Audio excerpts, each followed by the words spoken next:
I was just videoing it. Oh, okay. Because we've always had issues videoing our presentations before.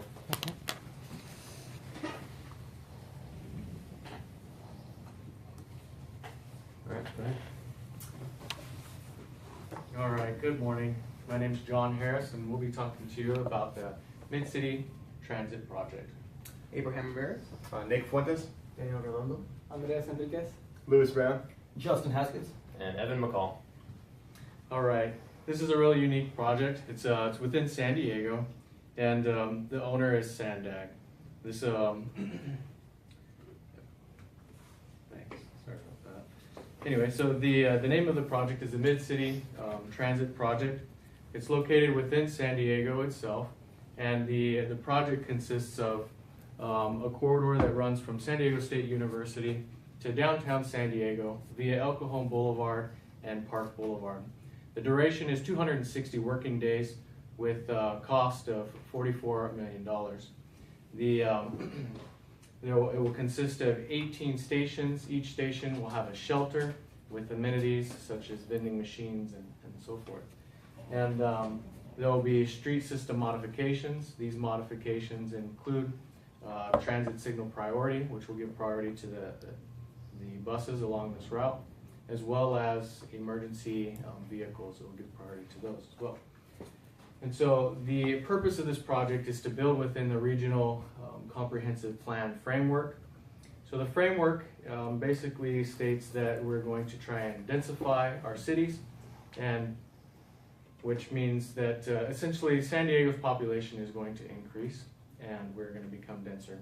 And so the reason why we're building this transit line is to make accessible certain amenities to our public. Now, what we're trying to make accessible is jobs downtown, so that they can get downtown and get access to well-paying jobs, as well as to just different aspects of the community so that people can commute. It will reduce congestion. These stations have bulb outs, which will help to reduce congestion. And to talk more about the Park Boulevard stations, I'll pass it to Abraham, who will talk about those. Thanks, John. So on Park Boulevard, the work pretty much stretches a half a mile length, and it starts from Essex Street to Normal Street. And we're looking at 4 bus stations, and they're going to be located in the middle because that's where the buses will run on Park Boulevard. As John had mentioned earlier, there's going to be vending machines at these stations, variable message signs, map casing seats, tube railing. So in order to build the stations in the middle, we're going to have to demo the existing medians, the asphalt pavement, and also there's existing tracks that are buried underground, so we're going to have to remove those also. And for the most part, there's pretty much standard construction, asphalt pavement, PCC pavement for the bus pads, landscaping, striping, minor concrete. Now, some things that we thought we had to make note of, the base for the asphalt and the PCC is CTB, so we're going to have to leave that open for a few days to let it cure properly. Also, for paving purposes, it's going to be a little bit, it's going to slow down our productivity because it's going to be so slow. For example, here, it's going to be hard to actually place the material with the equipment because of they can't really go over and place it. So areas like this, for example, for paving, it's going to be hard to actually get a machine to do these narrow areas. So you're going to have to do hand paving. Also, it's pretty thick, so you're going to have to do it in multiple lifts. And for the AC in the median, it's going to be hard for trucks. It's too narrow. It's 22 feet wide, and it's too narrow for to have multiple trucks go in and out. So you're going to have trucks back up into it, place it on the paver, for example, and then go out, and then have another one come back in. So it's going to really slow us down. We won't be able to work as fast as we'd like.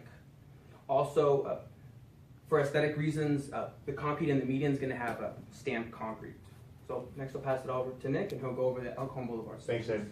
So El Cajon Boulevard is comprised of 14 stations. Each station is going to have a specific typical shelter structure layout, and it kind of abides by 4 criteria we use, which is visibility, accessibility, comfort and convenience, and information.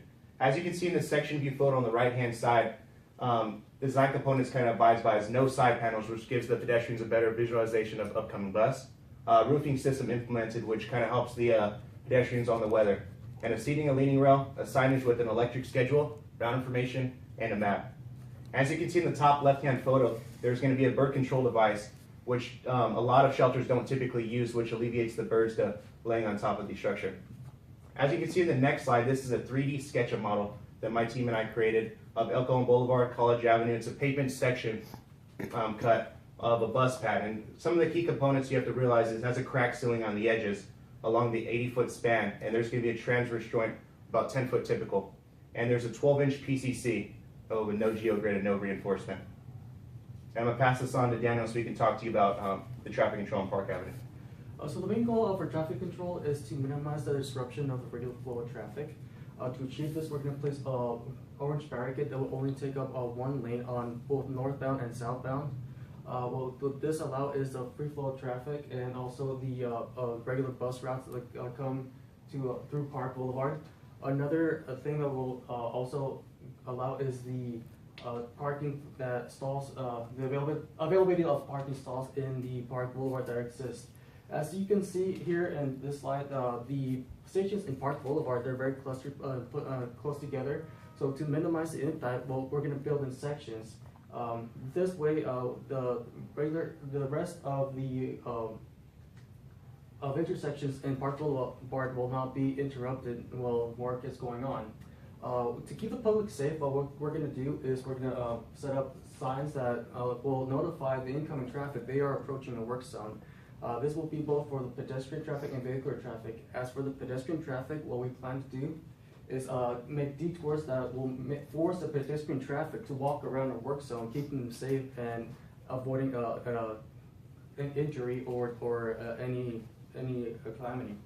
As you can see on the orange barricade, we go up to the socket line. We don't take up all the area of work that is going to be impacted.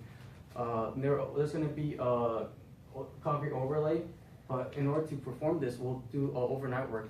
And as we can see in the next slide, in order to do the IC overlay, what we're going to do is put barricades for road closures and make detours for the incoming vehicular traffic. These road closures will be set in strategic intersections that will allow proper detours. And in order to keep the traffic and the public safe, we're going to set up CMS signs that will notify the oncoming traffic that they are approaching a work zone. And with this, I'll pass it to Andres. He's going to talk about the El Cajon traffic. In El Cajon Boulevard, most shelters are similar or end in an intersection. We got shelters from Texas Street to College Avenue, and to assign flares, we would use the California MUTCD for a better traffic transition. We will notify law enforcement and the emergency services, so they can know about our detours and have easier navigation through our site. When traffic is permitted and there's an open trench out there, steel plates will be used to keep traffic flowing. In our next slide, I'm sorry. The pedestrians are always first. We like to have safety. Like in our work site, we like to keep them safe, and we are responsible for the pedestrians to get from point A to point B and reach their destination. If it's either for residents or any facility out there. If we decide to close the walkway, another one should be provided for them. For example, if you're trying to make them avoid that work site, you gotta make them cross the street and reach their destination to avoid the work zone right there. As Daniel mentioned, we would use orange barriers with top and bottom rails to make the pedestrians avoid our work zone. That wraps up the pedestrian traffic. Now I'll pass it on to Louis. Thanks, Andres. So as you can see here, there are 33 points of interest for the traffic signal plan. Of these 33 points, 12 are going to receive new traffic poles. So what we're going to do is we're going to drill a 10-foot foundation and place those poles in it. While we're doing that, we want to avoid hitting any utilities that would slow down work. As you can see on the next slide, one of the main phases of this is inserting a new fiber optic cable from the location of Normal, El Cajon, and Park to the intersection of College and El Cajon. This new fiber optic cable is going to tie into the existing fiber optic cables at Park on the location of Texas Street and El Cajon. What this allows is for a new transit signal priority plan. This allows the buses to interact with the lights, and if the light senses the bus, it'll hold a yellow for a few more seconds, allowing the bus to pass through the intersection and drastically reducing travel times. And also, this allows for a more accurate representation of arrival times on the bus stations themselves. Also, this allows for the emergency vehicle preemption plan, which is the same setup, but for emergency vehicles to allow victims to get the help they need faster. This is going to allow for a better public transportation system and a more viable option for the public to use. And with that, I'll pass it on to Justin with utilities. Thank you. So the primary scope of the water service is to adjust the existing utility boxes and valves to the proposed grade. Also, as shown in the small area of the work here, we are going to add in new fire hydrant assemblies to replace the fire hydrants that we're going to be removing and salvaging for later use by the city, which is in red. And blue is where we're going to reroute around the proposed bus pads and our water mains, and connecting at the areas that are located, that are shown in yellow, that are the points that we're going to cut and tap into the existing water main. On the next slide, we'll talk about these connections.